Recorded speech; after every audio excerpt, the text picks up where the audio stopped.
There we go. We're here. We're going. We're ready to rock. Doing the damn thing. Doing the fucking damn thing. Couple good bits of information here, right? Some updates with the brand. One, we got a fucking tripod, which is amazing. You can't see it though, but it is amazing. But it is amazing. Yeah. It makes our lives so much easier. Number one. Number two, we already knew this, but we got mics, right? Number three, we're going live simultaneously, not only on Facebook, but we're also live on YouTube. I actually did not know that. You were fiddling with that before we went live, and I didn't know that you actually figured it out. Yes, I figured it out. We got it going. So we've got 2 live streams. It's going. So if you want to go ahead and check out the stream on YouTube, you definitely can. You want to check it out here on Facebook, you definitely can. If you want to go back and watch the episode on YouTube, again, another option. So plenty of options to go ahead and watch the live stream or a delayed stream, whatever. It's up to you. Plenty of options to keep up with us. Mike, how's your week? How'd it go so far? What's up? What's new, bud? It's been a little crazy week, obviously, with everything going on with the world, and then the move in the gym. So there's a lot of shifting in my schedule, shifting in my life. You know, the change in the weather a little bit feels like it's fall a little bit here. Still kind of hot. Is it like affecting your sinuses or anything like that? You good? Does that even bother you? No. I feel like for people that are not from here, it fucks them up. Like my wife, like as soon as the weather changes, she's like miserable. Her face swells up like fucking 15 times from its normal state, and she just becomes an unbearable human. I cannot handle her when there's like a weather change. But she's good now. I mean, like I don't think it's affected her just yet. But I feel like in a week, if it stays cold, she's fucked. It's definitely fucked. But yes, moved the gym. That was pretty fun. No, it wasn't. Moving mats was not fun, even though I did work for like 2 hours. Mike, I'm sure you helped a lot more than I did. But yeah. Anyway, a lot to talk about today. We've got UFC 216. That's literally right around the corner. Saturday. Mm-hmm. We've got a bunch of matchups that just got announced. We've got the new TV deal that's coming up for UFC. Right? Are they going to stay with Fox? Are they going to move? And yeah, Connor's next fight possible. I don't know. Tons to talk about. But let's get started. Let's move in to the fights. Right? The matchups that we've had that are presented to us over the weekend. First up, Carlos versus Magny. Carlos Condit makes his fucking return and up against the Gazelle. Your counterpart. You're the albino Gazelle. He's just the Gazelle. Yeah. Can we call him the Black Gazelle? Or is it just Gazelle? He's the OG Gazelle, so it's just Gazelle. Just the albino Gazelle and the Gazelle. Anyway, man, that's a good fight. For Carlos. Yeah, I was going to say. Specifically for Carlos. Cause I don't think it's a good matchup for Magny. Now, granted, I'm like like watching Magny fight. He comes off as a nice guy. Mm-hmm. Like one of those guys that you can't be mad at him. Like he'll borrow your lawnmower or whatever and keep it for like 3 months. But you wouldn't go over knock and ask for it. Like you're not upset. You're not even bothered by it. Like yes, my lawnmower's been missing for like 3 months. But he's just so nice. He just comes off like that guy. Like he just is so calming and soothing. No? Is that just me? I was just thinking about the lawnmower analogy. It was kind of weird, but I don't know. I mean, like I feel like I can let him borrow something. Yeah. He could take it for months, and I won't get mad at him. And I'm very possessive of my stuff. Yeah. I was just funny because from someone who's never owned a lawnmower, I own a lawnmower. I've never, lent it out to anybody. I don't know. I mean, isn't that like a thing? Don't you like lend out your power tools to other people? I don't own any tools, so I figured like that's something that people could relate to. Yeah, more of like the tools, Allen wrenches, things like that. But I don't know. A hammer? Do you loan a hammer out? Is that something that? But like to get the lawnmower over there takes a trailer or a truck, and then once you're finished, you normally bring it back over. Like a neighbor, you just like walk it over. Yeah. But for the next, like you said, 3 months, are you going to see them like cutting their grass and quickly running and putting it in the garage? Without you noticing? Shit, Ruben's back. Fucking put that shit back in the garage. I mean, I don't know. The point is, I feel like he's a nice guy. This is a bad matchup, I think. I mean, Carlos has got length and reach just like Magny has. Magny usually has an advantage as far as that goes. I feel like the cardio, which is one of Magny's biggest tools, is not going to be an advantage here. Carlos Condit always comes ready to scrap, always comes with a full tank of gas. And man, he is vicious on the feet. And his jiu-jitsu is not bad.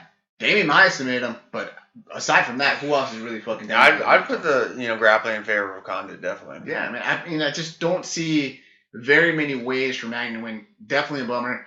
I love watching Condit fight, but like I said, I just want to like be friends with Mac. I feel like I can ask him for a cup of sugar, and he's not gonna say no. Yeah. You know what I'm saying? Like he's not gonna say no. But yeah, who you got winning on that? Who you got winning that fight?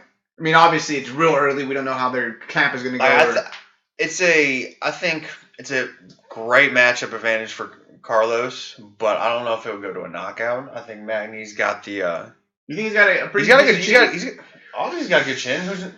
Has he been knocked out in the UFC? I don't think so. I know he's been submitted like 3 times. Yeah, I think it's all submissions. Yeah, but yeah, I think you're right. I don't think he's been knocked out. I mean, I know he's been dropped. I mean, you're right. He does have a good chin. I mean, the Hector Lombard fight, Hector Lombard puts people to fucking sleep. And that first round was a 10-8, I think. Yes. Thank God, Hector. Yeah. I mean, I don't know though. I mean, like Carlos he's just got so many different fucking tools, and it's not even just the power.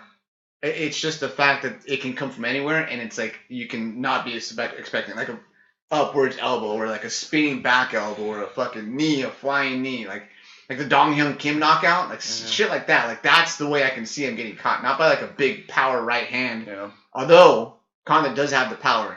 It was like, you remember that fight with him against Dan Hardy? They both threw left hooks at the same time, and Dan Hardy went. One of them was standing, one of them fell down.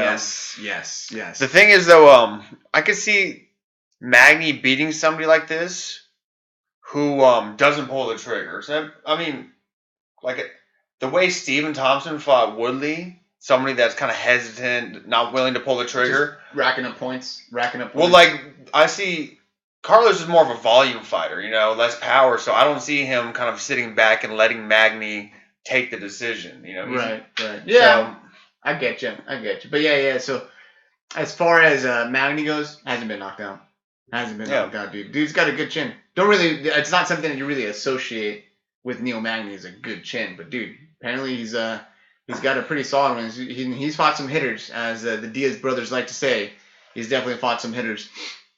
Another pretty good announcement as far as fights go. We had this guy right here, Cub Swanson versus Brian T-City Ortega. I mean, both of these guys are fucking spectacular. I like watching both of these guys fight. I feel like it's a little bit of a too big of a leap in competition for Brian Ortega. I think Kevin Luke Swanson, his full name. Well, let's look at it this. Last fight, Cub fought Artem Lobov and wrecked him. Dude, clear cut, unanimous decision. Like every round. It was a unanimous decision. Artem Lobov is like made out of titanium, and it's not necessarily like a compliment. Like he just is tough and just takes a beating. Yes, he has the ability to knock people out, but his arms are this fucking long. Like you've got to be like this fucking. You got to be like nose him for him to knock you out. I mean, I don't think that's a good about. I mean, if you look at Cub Swanson, but to say that he's gonna wreck T-City, where T-City's known to come back. Well, first off, I didn't say wreck. Did I say wreck? I'm pretty sure I didn't say wreck. You said it was a little too much. I think it is too much. I think he's gonna lose like a clear cut unanimous decision. The main event, 5 rounds. I think Cub Swanson takes it. Maybe even gets a TKO late in the 4th. Yeah. Okay. T-City gets hit. Let's look at Cub Swanson's record, right? Let's go from the UFC on. Loses to Ricardo Lamas in his debut. Knocks out George Roop. Knocks out Ross Pearson. Knocks out Oliveira. Decisions Dustin Poirier, which is top 5 in the world. Same thing with Charles Oliveira. TKO is Dennis Siebert, who was top 10 in the world at the time. Decisions Jeremy Stephens, who is currently top 10 in the world. Loses to Frankie Edgar, right, via neck crank, which is the number 2 guy, consistently number 2 guy in the division at 155 and at 145. And then loses to the current champ via guillotine, Max. And boom, 4-fight winning streak with a couple decisions, and they're actually all decisions from there on out. But dude, I mean, he's legit. Like you can't say that his record's patent.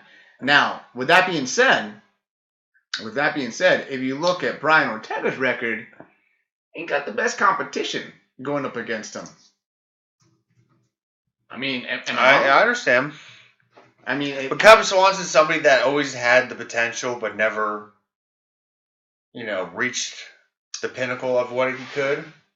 And maybe this is where he starts fizzling off, you know? He couldn't do it against Artem. Oh my god, you can't bring that up. I feel like that's totally inaccurate. You make it sound like Artem's like a 15 to 20th ranked fighter, but he's like bottom of the barrel, 145.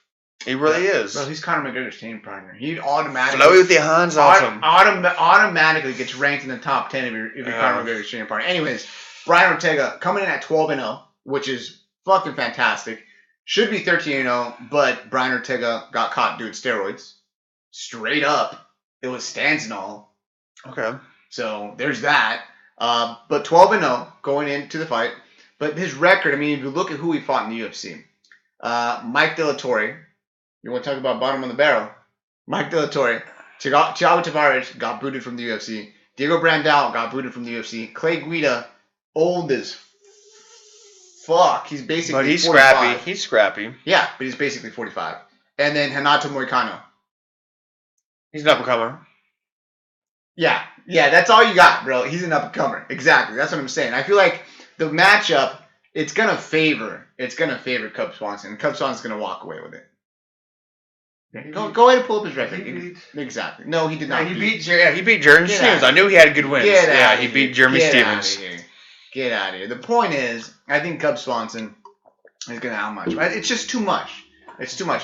Now, if I would have liked to see a little bit of a different matchup for someone like Brian Ortega. He's good. He's really good. If he wins the fight, man, props.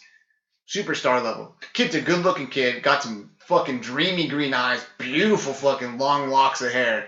And he can fucking jiu-jitsu the fuck out of anyone. But I would have liked to kind of ease him in.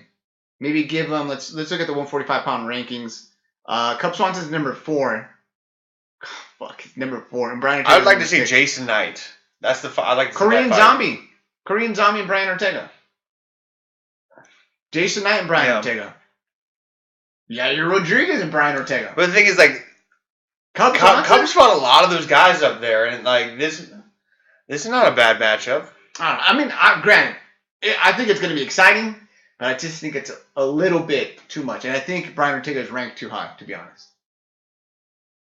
I don't think it's a fair to name put him at number 6. I think Yair Rodriguez and Jeremy Stevens and Darren Elkins should all be ranked above him. More consistent, more dominant wins. I can agree with Jeremy Stevens there. Yeah. Darren Elkins. He just beat Dennis Bermudez. I think. Just the eye test tells me that Brian Ortega is a better fighter. Just because he's better looking? Is that what you're saying? Eye test is, and I think he's got better skills. Just from what I see, that's what I said. Good fight, regardless. Yeah. Pretty excited for it. That's gonna be in Fresno. Have you ever been to Fresno? Drove through it. It fucking sucks. Yeah. Sorry, guys. Sorry, people of Fresno. It's just not a nice place. I'm not a fan. Not a fan. But yeah, it's gonna be, I believe, the main event of UFC Fight Night in Fresno. Good fight nonetheless. Another fight that was officially announced, it was in the works, was a fight that I got very excited for. And it was, I think, a fight that a lot of people are looking forward to. We expected this kind of, though. Max Holloway. Max Blessed Holloway. Yeah, blessed to have that clothing, man. Gosh. Blessed Holloway versus Frank Edgar. If you're watching a live stream, not listening to this audio, I've got the possibly the best picture I've ever seen of a fighter ever. It's a glamour shot of Max Holloway. I think he's probably like 12. Whatever age he was, he must have been fighting off the fucking pussy. Just beating it off with a fucking stick. Oh, man. Man, that's going to be a good fucking fight. I am pretty excited about that one. And yeah, I mean, it's one that we saw coming, though. We could both say that right off the bat. One that we saw coming. Connor's gone. He's not going back to 145. It's not going to happen, ever. He challenged Max at 155, so that kind of says what's going on. Connor can't make the weight at 145. Yeah. I don't think it's ever possible for him to go ahead and jump back into that. But yeah, the next most logical matchup was Cub Swanson and Frankie at 145. And a good matchup, but I mean, this one I feel like, this one is really one of those, like, not new guy, but the old guard versus new guard, right? Frankie Edgar, long-standing UFC guy, always at the top 10. Would you consider Cub the new guard? Frankie? Or Max? Max the new guard? Max is young as fuck, dude. He's kind of a veteran, though. What is he, like 27? I'm not sure. We can pull it up, but I want to say he's around 25. He's had a dozen fights in the UFC. Yeah, but I mean, regardless of however many fights he's had in the UFC, he's still young as fuck. He's still growing. Frankie Edgar is like in the mid 30s. If you look at Max Holloway, we're talking about a kid that is 25 years old. That is young, right? When you compare that to Frankie Edgar, 35. Dude's wearing a scarf in that picture. He is, but he's 35 years old, man. That's a big difference. Frankie Edgar might have the man strength, but 35 years old and a lot of fucking wars and a lot of brawls. Like, he's taking a lot of damage. But his chin hasn't, shown it, though. Can you name a fight that he looks chinny in or been knocked out? He's gotten dropped quite a bit. But he got back up. Yeah, but that's the thing. Each time you get cracked, I feel like it's one of those things where you don't recuperate, right? Got cracked against Jeremy Stevens. Yeah. I feel like if he would have stayed on the feet a little bit longer with Yair Rodriguez, probably would have gotten cracked and dropped then. Got dropped by Gray Maynard, almost lost 2 different times. Yeah, those fights took it out of him. And Jose Aldo. So, I mean, like I said, Frankie, you can't count Frankie out. But man, I feel like this is one of those fights where like we're gonna see. It's what they say with this particular sport. Any kind of fight sport, you get old overnight. Like it just happens, right? And I feel like this might be the fight where Frankie Edgar turns into BJ Penn. I feel you, but it's kind of weird to say that he was once the 155 champion and he's never got the 145 belt. You would have thought that the 155 champ would just go down weight, have an easy weight cut, and be able to just crush everybody. Well, he can make 135. Yeah, so who knows? The competition too. You got to look at the time, right? Mm-hmm. BJ Penn was coming out. The new generation of fighters started coming in. So Frankie's in that middle ground to where he's like got the combination of new style and old style, right? And he's just getting older, And there's a lot of good guys. I don't know. It's tough. Frankie's a consistent top 3 guys in the world. And 155 or 145, and if he drops at 135, he'll probably be top 3 there too. But I don't know. I think it's time. I think it's one of those fights where we're gonna go ahead and see the fucking torch go tossed over to the other side, hand it off to Max, and Max will be the reigning king, the conqueror of the 145 pound division. Who do you think is gonna win that fight? I can see it going a lot like the Aldo fight. Max is not. He throws some kicks, but he's not like huge into the kicks. I think he's gonna not throw kicks just like Aldo did, so he doesn't get taken down. Stay to the boxing and outpoint him in the decision. You think it's gonna be points by Max? Yeah, I don't think he's gonna. I think he's gonna not throw kicks, trying to stay away, not sprawl and punch. Just try to stay away from Frankie. I think he finishes Frankie. Okay. I think he gets a finish in the middle of the 4th. Okay. Middle of the 4th. I think the chin is finally going to crack. It's finally going to happen. We're going to see Frankie go down. Now, I don't want it to happen. I get really sad when fighters have been around for a while lose, and especially moments like this. But I think it's going to happen, and then we're going to see Frank Edgar make his announcement about going down to 135.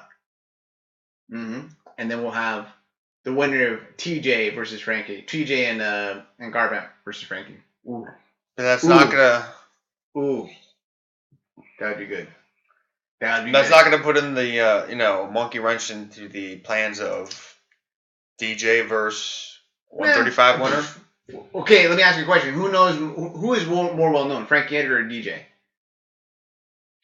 I think that's an easy Frankie Edgar. Frankie Edgar has fought legends. I'd say, out of people who have watched UFC for a while, yes, Frankie's definitely the more well-known fighter. The newer fans, I would have to say DJ is more well-known. Although Frankie, doesn't get injured, he's always fighting. He's not fighting every 3 months, 4 months. It's every 7, 8, maybe. I can see he's less consistent because he's older now. He's in less fights, so. I could see that, but I mean, I just feel like the big names probably help push Frankie to another level, like a level that DJ can't get to unless he has. What are they gonna do? What are they gonna do with DJ after this fight? They're just gonna Sergio Pettis, winner of Sergio versus Henry Cejudo. That'd be a good fight. Yeah. Henry Cejudo looked 1,000 times better. Yeah, in his last fight. I totally agree. So I feel like that would be the next match to make. Dude, all right. I just love that picture. I want that shirt. The picture. So in case you guys, again, one more time, if you guys were wondering, if you were listening to the audio version, it's Max Holloway in a glamour shot from, I want to say junior. He has to be 12. It's probably the best picture I've ever seen in my life. Best MMA related picture, period, hands down. Mm-hmm. Just fucking fights the pussy off, like beats it with a stick. It's ridiculous.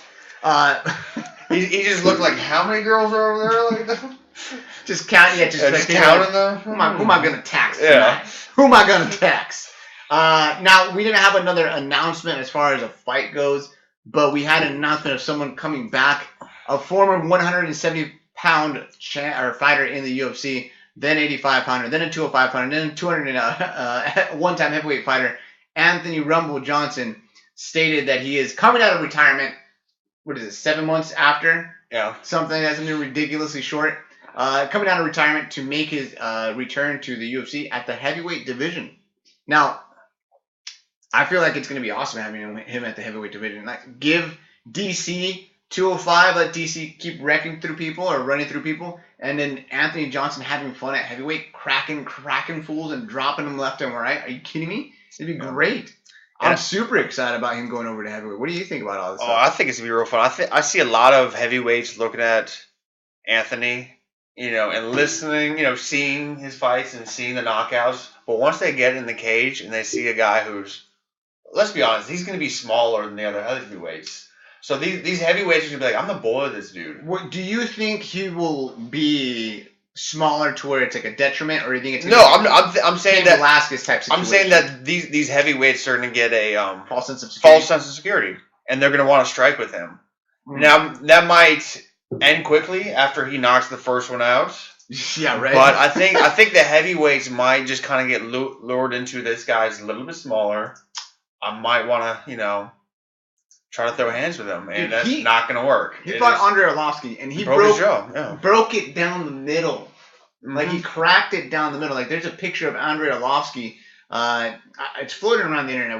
I'm sure I could find it. If you could find it, just Google it. But his jaw is literally split down the middle, and you can see it offset. It's disgusting. But, yeah, I mean, it's going to be fun having Anthony Johnson in the heavyweight division. And I feel like it's a good... like revitalization, really, a good injection of youth. I mean, because if you look at the heavyweight division, I mean, who's really in there? It's kind of pathetic. I mean, I get it. It's the heavyweight division. One punch changes everything, but I mean, there's no consistency or people winning fights or anything of the sort. Starting from the top 15. Tell me who you know and who you don't know. And like, let's say, not just saying you recognize the name. I'm talking about if you saw them in the street, you could point them out. Tim Johnson. He's got a funny bald head and a stupid mustache. Okay. Yeah. Travis Brown. Travis Brown. Yeah. What does Curtis Blades look like? I know what he looks like, but he definitely could look like some random black guy. I'm sorry. If you had, like, let's say a UFC video game, you press generate a random fighter, Curtis Blades fucking pops up. Junior Albini. That's the one I don't know as much. Junior Albini. Yeah. Again, super generic looking guy, good fighter. He's that heavyweight that had the daughter that he didn't buy a toy for.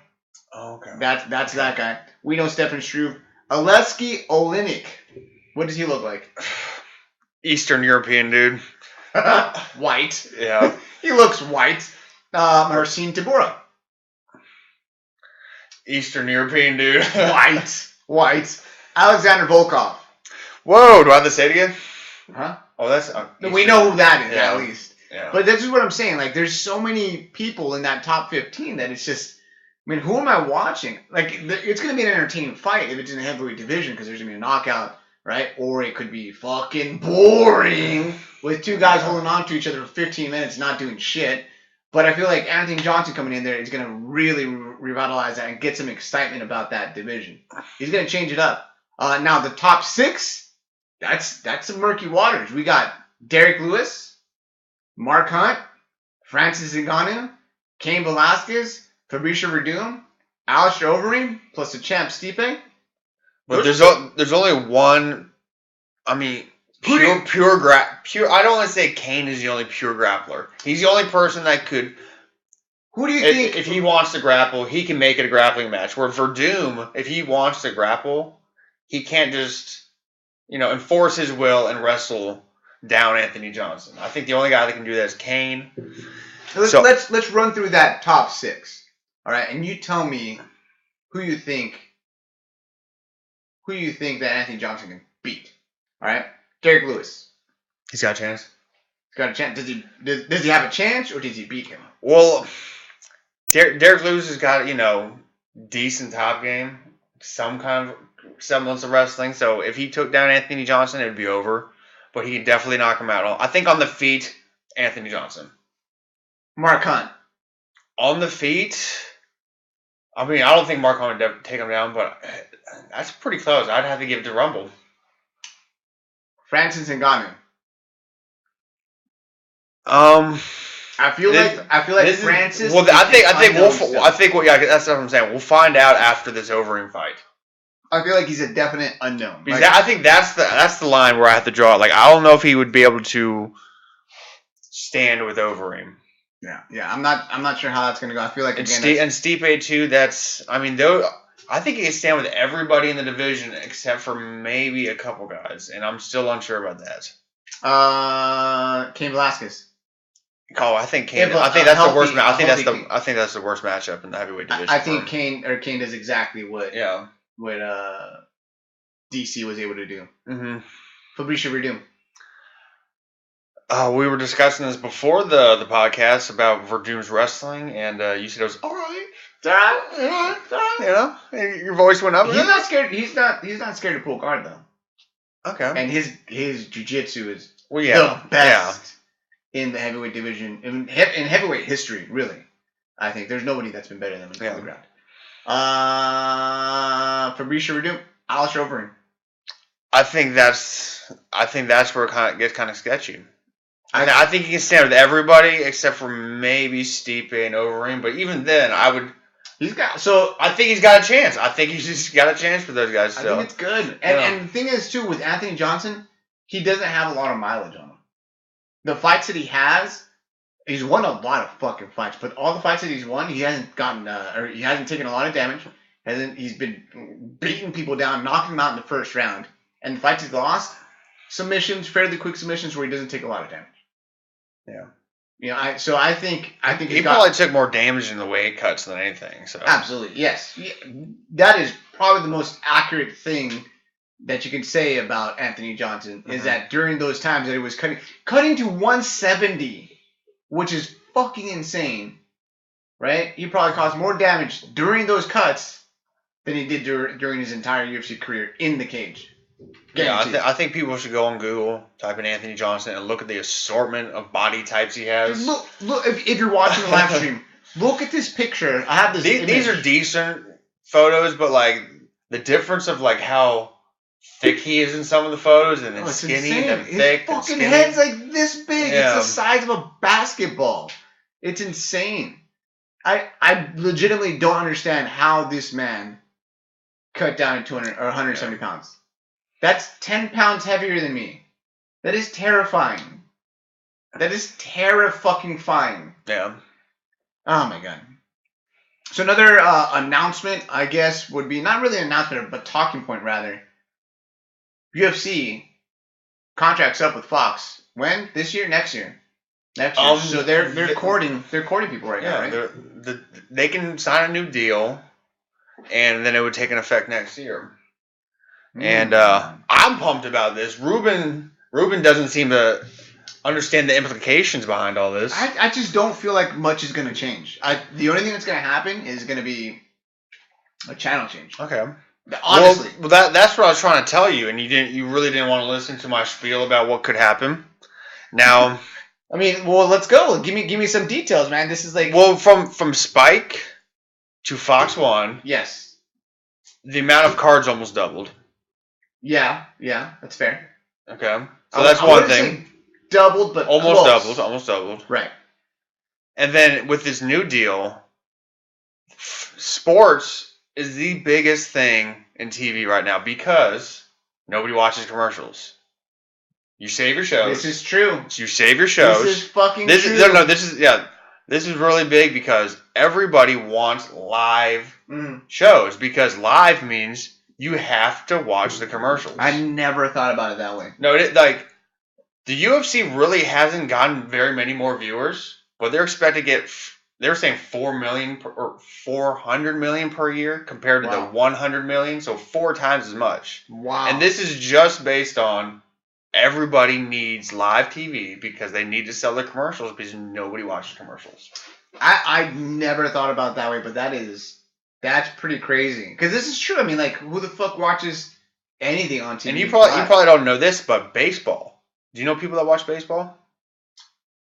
Do you watch baseball? No. I mean, I used to watch baseball. I don't watch baseball now. But baseball is kept alive because they have huge TV deals. Because, again, nobody watches the commercials for The Walking Dead or whatever show they watch. They fast forward through that stuff. Yeah. But baseball has a huge local market. Yeah. Well, and they sell commercials for that. I mean, just being here during baseball season for the Cincinnati Reds, you go downtown. Or you're not even downtown, but you're around the area, walking around outside when there's a Reds game. You see the fucking city just covered in red. It's kind of impressive. I'm not gonna lie. I'm not much of a baseball fan, but I'm thinking about catching the bug just because everyone else gets so fucking hyped about that shit. To be honest, yeah. Man. I never really thought about any of that kind of stuff. That's crazy. So maybe they are gonna get a good amount of money. Now you brought up an interesting point as far as the money that's being thrown around. And you were saying something about cricket? Cricket, right? Indian cricket? No, I thought you meant like cricket, the cell phone. No, not... No, I was just trying to compare how much money for other sports are being thrown around by companies that you wouldn't think, are getting into sports, such as Yahoo right now does. You don't know this. I know you don't. Yeah, for sure. I don't watch any sports. Nobody within like the 18 to 25 range that doesn't play fantasy football knows what Yahoo is. The only reason why anybody knows Yahoo is because of fantasy football. I mean, have you gone to Yahoo to search like for anything? What? People still do that? Like that's a thing? No. The only thing Yahoo has is fantasy football. I did not know that. Yeah, exactly. That is crazy. And recently they do the London games, and they have to pay a heavy amount of money, $50 million, and those games aren't even exclusive. What London games? There's NFL games in London, so they're getting really shitty games that they're sharing. And they're showing them on Yahoo. Exactly, that's what I'm saying. That there's companies like Yahoo that nobody $50 million for that. So that's what I'm saying. So when you bring in the big time boys like Netflix, Amazon, Twitter, Facebook. So I'll throw this at you. Facebook offered the Indian Cricket League, $600 million. Okay? Think about that. It's just a lot of fucking now, money. The UFC is wanting... This is what they said. We don't know what they were saying in the negotiation rooms, but they said they wanted $400 million. I would... Dude... Yahoo. So right then and there, you can just do the simple math and say Amazon and cricket, UFC. Yeah, that's like a no-brainer. I mean, granted, there's like a billion people in India. So this is the next thing that I'm trying to bring up. What's the big thing? So okay, the UFC is on Fox, right? Yes. To get people to come to Fox, FX, FXX, FS1, yes, whatever the fuck it is, what do they got to do? Promote. Yes. Which costs money. Yes. What else they got to do? They have to stop running, reruns of The King of the Hill or, college football. So that takes away from that broadcasting time. Whereas Facebook, they are a big advertisement. At the top of their banner where it says Facebook, they can just run a thing that says UFC 217 Ferguson vs. Lee. And how many millions of people per day are going to see that? They don't have to pay for promotion. Twitter does not have to pay for promotion. Netflix does not have... That's what I'm saying. Brain's just exploding. I never thought about it. So what I'm trying to say is I'm trying to add up these two things. Little companies like Yahoo, yes, are trying to jump in NFL. Big companies like Amazon and Facebook are trying to buy cricket. So why not? They've already shown they have the money, and also we know what time football's on Sunday. Do we know what time UFC is on? No, UFC needs the promotion. Dang. Football doesn't. And Amazon, Netflix, Twitter, all those companies already have built-in promotion. They don't have to, do a promotional ad to get people to come because the people are already there. UFC brought to you by Netflix. Now That just sounds fucking crazy. There's three things that could happen. Regular cable, like FS1, like we already have, which I think is probably going to happen again. The other big option I've heard is Showtime, so premium cable, and then the third one is digital. So like the Facebook, Netflix. I feel like there's too much money to lose if they go premium. I feel like there's too much money. But what I would like to see is the half digital, half premium, or half cable. So maybe dual HBO, partnership. No, like HBO Go. Like you can get HBO Go for however much a month, and then just do away with Fight Pass. No, you can put those together. But you know what I'm saying? Like you don't have to have a cable subscription to have HBO Go. Yeah, you're crazy, Mike. You're crazy. You're talking crazy talk right now. Crazy. I mean, I don't know. Also, because all the money they spend for posters and promotion, they don't have to because they already have a promotional service in the Netflix, in the Twitter, in the guy that makes like the Stranger Things posters, making UFC posters. Mm-hmm. What? That'd be crazy. I mean, it's possible, especially if you consider the money that fucking Netflix is throwing around for a movie called Bright, starring Will Smith, where he's a cop and his fucking partner is an ogre or an orc. $10 million, and that's how $100 million. Okay, my bad. 100. That's how much UFC gets. $100 million right now from Fox, which is just one Bright film. This one Will Smith insane. Bright film. So, can we talk about how retarded that sounds? Excuse me if you don't like the word retarded. Apologize, not politically. How fucking stupid it sounds. Cop movie, a good cop, gritty cop movie with an orc as a partner. What they called it. We saw a description: gritty cop drama, fantasy. high fantasy. Fuck like that's like Netflix literally has fuck you money. They can do whatever they want. Absurd. So crazy stuff. What I'm trying to say is I really think there could be a day that there is no pay-per-views. I don't think you're talking about like WWE Network because I've looked at numbers in 2015. The UFC made around $300 million off pay-per-views. Combined with the $100 million that they got from Fox, that's $400 million. That's $400 million, and but they're always going to want a bigger cut of the pie, so they're going to do both. They have to. Well, why can't a company like Amazon come over top and buy all of that? I don't think they're going to pay that money because you're going to be talking about like $700 million, some crazy shit. Which they offered to Cricket. Which they offered to Cricket. So fucking nuts, man. Crazy story. I never really thought about that way, and it really kind of opens up my eyes to what can happen down the line as far as that shit. Pretty interesting stuff. We're going to keep an eye on that. Next up, we're going to be talking about UFC 216 this Saturday. Pretty good card. Mm-hmm. Am I wrong? Pretty good card. First fight up. Beneil Dariush. Beneil Dariush. How do you spell his last name? I think Dariush. Beneil Dariush versus Evan Dunham. Probably the fight's not getting too much hype or not a lot of people talking about the fight, but man, that is going to be a good scrap because you have Beneil Dariush, who is a really good fucking jiu-jitsu player, good hands, good Muay Thai all around, comes from King's MMA, good background, Half Gracie black belt, legit as they get, going up against Evan Dunham, a Drysdale jiu-jitsu black belt, which is top of the top, right? Legit. and fucking good hands, good boxing. I think it's a fairly or even matchup, a good close matchup, and we're gonna see a good fucking barn burner of a fight. It's gonna be a slobber knocker. Thank you, JR. It's gonna be a good fucking fight. What do you think about this one? How do you think it's gonna turn out? What are your thoughts? I like Dariush in this fight. I'd say decision. I don't know. Dunham's pretty tough. Are you not pumped about it? Are you not as pumped as I am? I feel like I'm super pumped about this fucking fight.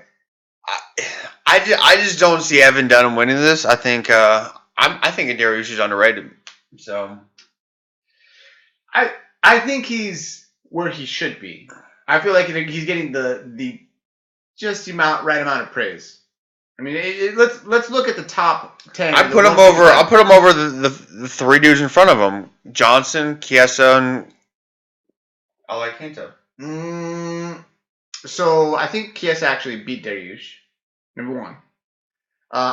You're right. He did rear naked choke him. Ali Quinta is winning fights, and he looks good. Knocks people out, right? Michael Johnson has been active, right? And he's winning fights. Michael Johnson, I feel like that could go either way. Did he actually lose to Michael Johnson, Beneil? No, Beneil won, but I think Johnson should have won. Oh, yes. Johnson should have won. I remember that. That was a very that was a terrible take by me saying he should be higher than those three. Dustin Poirier, he's been active. He's been winning fights. Kevin Lee, fighting for the belt, looking good. Nate Diaz, proven himself already. I think you're right. He's right around where he should be. I feel like number 12 is a good spot for him. Evan Dunham, I think that's a fighter that's actually might be underrated. Now, it's tough to tell because he fights once a year essentially, but he looks better every single time. He looks good out there. He's got good striking, solid striking, really good wrestling, and legit jiu-jitsu. I feel like this is going to be a fight that one is not getting any fucking hype or any real service done to it as far as marketing goes or any kind of push, but it's going to be a great fight, and it's an awesome fight to open the card with. It's a great fight to open the card with. I think it was a smart move by the UFC putting that at the top of the card and make people want to buy that pay-per-view. Or even they could have put that at the top of the at the very end of the UFC prelims card. Well, go ahead and make people enticed to go. Well, I think there's at the end, at the very end of the prelims, there's good cards with the Will Brooks, Nick Lentz. Yeah, that's another good fight. I mean, the card in general is pretty good. If you look at the prelims, there's a couple good ones. We got Talis Leites versus Brad Tavares. You got Pearl Gonzalez, Smoke Show. Pearl Gonzalez. I don't even care about who she's fighting. I just want to watch Pearl Gonzalez again. Bobby Green versus Lando Venado. That's the one I want to see. Lando Venado. Yeah. That guy can fucking scrap. Bobby Green knows what's up. I've lost money because of Bobby Green. I bet against him like fucking 6 times. I was gonna say I thought you'd bet for him. No, lost bet against him in his first fucking 6 fights where he just was beating guys just out of nowhere. Yeah, so he had a good run. I lost a lot of money because of that guy, but it's okay. Good for you, Bobby Green.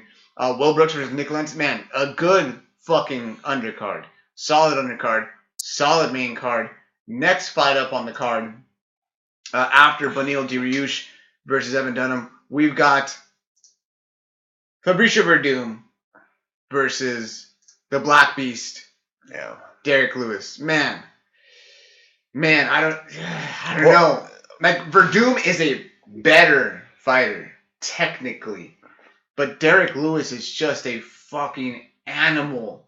He has got knockout power in his hands, right? He can surprisingly wrestle pretty well, effectively on the cage. And if he gets on top, because of his size and the power that he has in his ground and pound, he's dangerous as fuck on the top. Now, granted, Verdum is hands down the best jiu-jitsu player there is. Do you think it's ever going to hit the mat? With the the Black Beast deciding to take it to the mat. I can see Verdum wanting to take it in, but I don't see I don't know. I mean, like, I think that we're gonna see a standard fight, and I don't. Yeah. It's more dangerous for Verdum than it is for Derek Lewis. Honestly, I think again, Verdum has more skills. Oh yeah, more skills and more technical ability. But just Derek Lewis has got that monstrous power. He's got a pretty good fucking chin. Yeah. I've got a Junior over here, Cardozo, asking me why hasn't Lashley come to the UFC? It would make the heavyweight division more interesting. I don't know, man. He's a Bellator guy. He likes Bellator. He likes pro wrestling. And he does both. Is it the supplements? It could also be supplements because I'm pretty sure Bobby Lashley looks exactly like a fucking He-Man action figure. Yeah, like right here. He looks like fucking this guy. He looks like any one of the action figures you see up here, except for Kylo Ren. Kylo Ren looks kind of dainty over there. But yeah, I mean, it's gonna be an interesting matchup. I honestly, Verdum's my guy. Negative 250 is a lot. I'd put it like what's the betting line? Negative 250. Minus 250 for who? Verdum or for Verdum? Plus 210 for the Beast. Oh man, I'm torn. My heart is saying Verdum, but I think Derek Lewis makes a statement. I think he gets it done. I think it happens. I think it's a possibility. I think it's a lot. The odds are a little high. I think it's even. I think it's honestly a coin flip.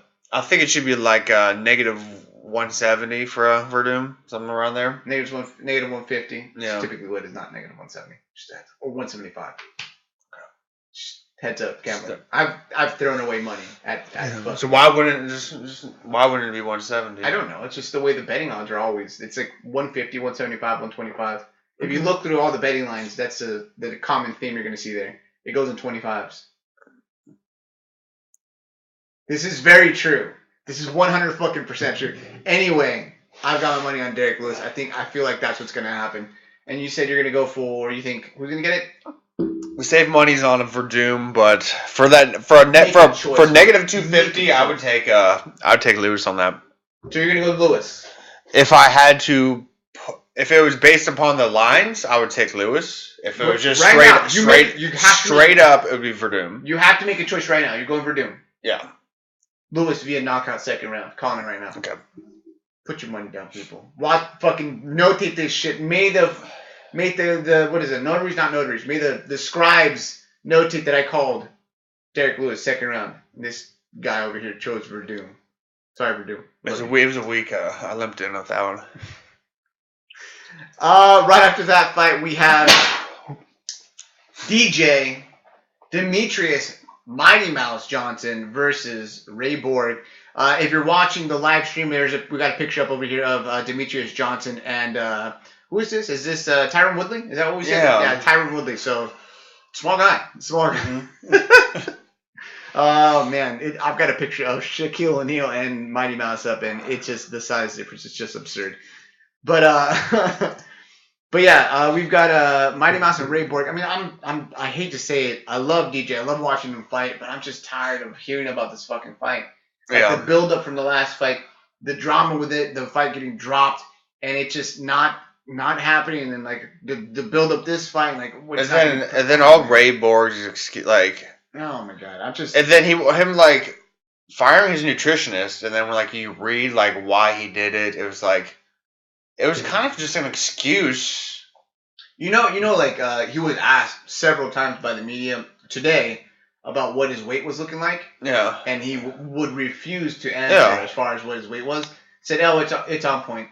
It's on point." Motherfucker probably weighs 155 right now and has to go down to 25. So it's not like he was like, "Oh, I fired my nutritionist because he was feeding me Oreos." No, it was just I fired my nutritionist because now I have an excuse for whatever mishap I had. Either was it the weight cut, was it that he's sick, but I have an excuse because I fired my nutritionist. Ray Borg is good, really good actually, but I don't think he has anything that's going to really surprise DJ. Wrestling? No. He's not on that level. Submission skills? Nope. DJ's bar none the best 25er in the division. He's going to go ahead and run through Ray Borg. Unanimous decision.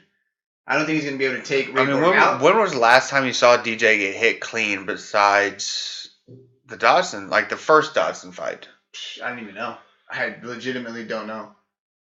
He's too fast. He's too smooth. Didn't he fight Dodson twice? Dodson twice, yeah. The second time he just ran through. Yeah, I think he he got clipped a couple times in the first Dodson fight, but it's going to be a wash. As far as DJ goes, his next fight, I'm thinking it'll likely be the winner of Cejudo versus Sergio Pettis. Mm-hmm. That's what I think it makes the most sense. Who knows? Maybe we'll see him go ahead and take a super fight over at in 135s or have the 35 pound champ come down to 125.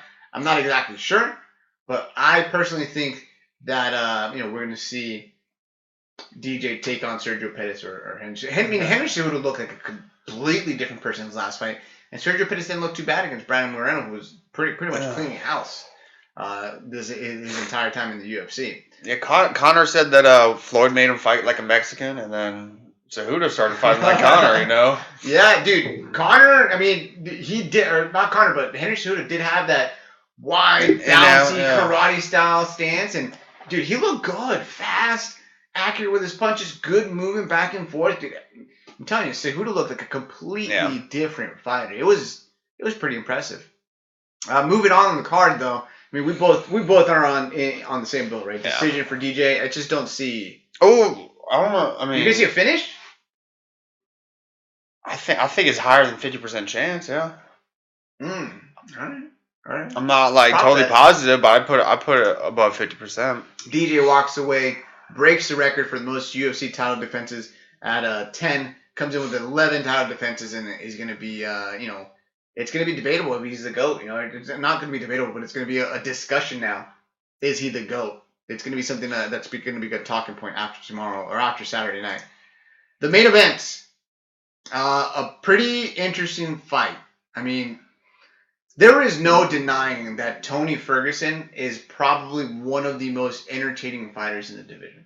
There's no, I mean, not even in the division. The whole UFC. In the entire UFC. He's my favorite fighter to watch. Overall. Kevin Lee, efficient, a workhorse, good wrestler, persistent, good grappling skills, and sufficient striking skills. I think Tony's a better fighter, but we gotta throw this out there right off the bat. Tony, do not put a microphone in front of this guy. I can't. I just can't. I'm sorry. Like the terrible Ray-Ban sunglasses, the excessive amount of hair gel. The way he tries to, it's the way he uses the hair gel. I just don't. Yeah. I just can't. Yeah. He's just like a mega dork. Like, he's, again, one of the best fucking fighters in the entire UFC. But I just can't handle anything that comes out of his mouth. He just sounds terrible. It sounds dumb. Yeah, Ray Borg fired his nutritionist. Tony Ferguson needs to hire a stylist or a publicist. He needs to hire a bunch of people. Man, this guy's in dire need of help.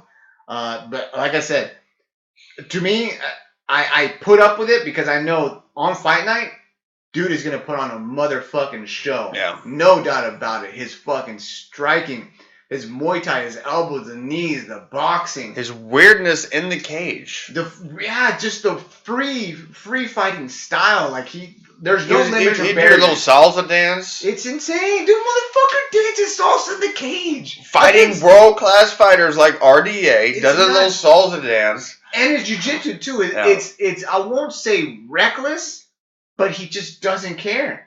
Yeah. He'll go for submissions from whatever position, give up his back, because he knows he can scramble out of the position or go ahead and improve on where he's at, regardless of what he does. And the diving for the Darcis, dude's got the best darts in the game. Kevin Lee. Now, Kevin Lee's got his fucking hands full. But there are ways for Kevin to win. Kevin is a strong wrestler. When is the last time we saw Tony have trouble in a fight? Do you remember? His last loss was to Michael Johnson? That was against Michael Johnson's last loss. He had a broken rib or something of the sort. He had an injury that he states was the issue in the fight. I can't exactly remember what the injury was, but that was it, right? What's another problem that he had? You remember it all? Danny Castillo, split decision. Danny Castillo, a good wrestler, a really good wrestler, able to neutralize a lot of the scrambles that Tony Ferguson had, a lot of them. And he would capitalize on Tony's striking style. Tony has a thing with spins, right? Mm-hmm. And he'll let people cut the corner on him, right? And what I mean by that is he'll let people come off of that angle and then attack from right there because he feels confident in the position and that he's not going to get knocked. He trusts his chin. I feel that if he has that game plan and doesn't tighten up those holes, Kevin Lee has an opportunity to go ahead and take him down, hold him down, and neutralize his grappling. Okay. I think it's definitely a possibility now. But at the same time, Castillo did it, and Danny Castillo I don't think is anywhere near the same level of a fighter that Kevin Lee is. I agree with what you're saying, but at the same time, what you just said was another thing to prepare for. So you got the good striking, the jiu-jitsu, the cardio, the strength, the size. You have all these things to prepare for with El Kukui. On top of that, he's going to throw in just a weirdness at you that you can't prepare for. So he is the hardest fighter to prepare for in the UFC. Yeah. Because he's got one of the deepest skill sets, and then he's got one of the weirdest fighting styles. Intangibles is what we call those in the business. Whatever the business is. Yeah. I don't know, man. I think it's going to be good. I think people are talking shit because, Kevin Lee talked himself into a title fight. That's what you're supposed to do.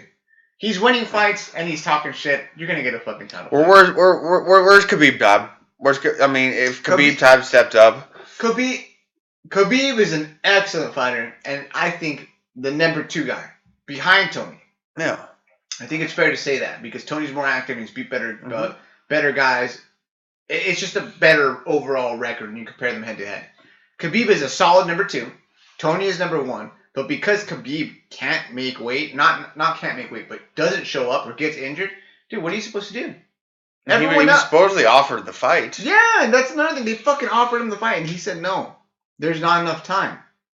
Like if you look through the top 5 or even top 10 rankings in the lightweight division, I mean, think about who's there. Khabib, right? Tony's fighting for the belt. Khabib is injured. He couldn't fight on this card.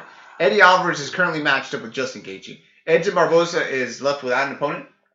Are you really going to put Edson Barboza for a title fight right now? No. Edson Barboza just got smoked by Tony Ferguson. Mm-hmm. It doesn't make sense, right? After Justin Gaethje is Nate Diaz. Nate Diaz is not fighting anyone but Conor McGregor. Yeah. Who's up next? Kevin Lee. I'm sorry, but that shit makes sense. That's how I read it. It makes sense, you know? I want to see... I don't know what's going to happen with Conor. But I definitely want to see the winner of Gaethje and Eddie Alvarez fight the winner of Kevin Lee, which is Tony Ferguson. You don't want to see Conor win let Conor do or fight the interim winner? It depends. I feel like watching Tony versus Conor would be a fucking amazing fight. Are you kidding me? Mm-hmm. That would be an entertaining fight. I don't think it'll be able to sell it. And I think... What do you mean? I don't think he'll be able to sell the fight. I don't think that they'll be able to go ahead and... You mean no Irish people are going to come to this fight? I just don't think anyone's going to have as much interest with Tony. He's just not a very likable person. I don't even understand what you're saying. I don't think they'll be able to sell a fight. It'll meet Conor McGregor. I mean, how many people watched? I mean, this was a long time ago, but like the Dennis Seaver fight. You think Dennis Seaver is selling tickets? Tony Ferguson versus Conor McGregor. Nate Diaz 3. Yeah. Okay. What's gonna sell? 1.5 million. 1 million. No. What do you say? 300,000? Not even a million. Versus clearing 2. So after you got the Maymac fight, you think his star power is shrinking? No, what I'm saying is that you're gonna clear 2 million.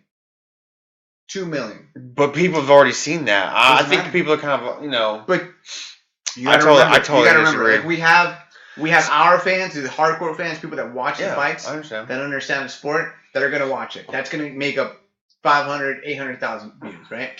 Then you have everyone else. Mm-hmm. And everyone else is not going to know who Tony Ferguson is. Everyone else is not going to be interested in that shit. Everybody's interested in Conor. They're not interested in... That is where you're wrong, my friend. I know people like Diaz. People will be interested in Nate Diaz because he is a character, right? Mm-hmm. Motherfucker talks shit and he can scrap. He keeps it real. Yeah. He's got a big fan base behind him, man. And I feel like if there's the 2 options, Tony versus Nate, they're going to take Nate. If Ferguson loses, Kevin Lee wins, Kevin Lee talks shit. Kevin Lee has a look. Kevin Lee is sellable. Kevin Lee takes down Conor and strangles him. It doesn't matter. But I feel like the UFC believes And the UFC will go ahead and push that and have Conor fight Kevin Lee, because if Kevin Lee wins, they can make a star out of Kevin Lee. 1. Number 2, I feel like Conor will think it's an easier matchup compared to Tony Ferguson. On the feet, Tony's hard. Mm-hmm. He's going to be hard to put away as far as striking goes. His jiu-jitsu, I think Tony will smoke Conor on the mat. Right? Kevin Lee, not proven on the feet yet. Conor touches him, he goes down.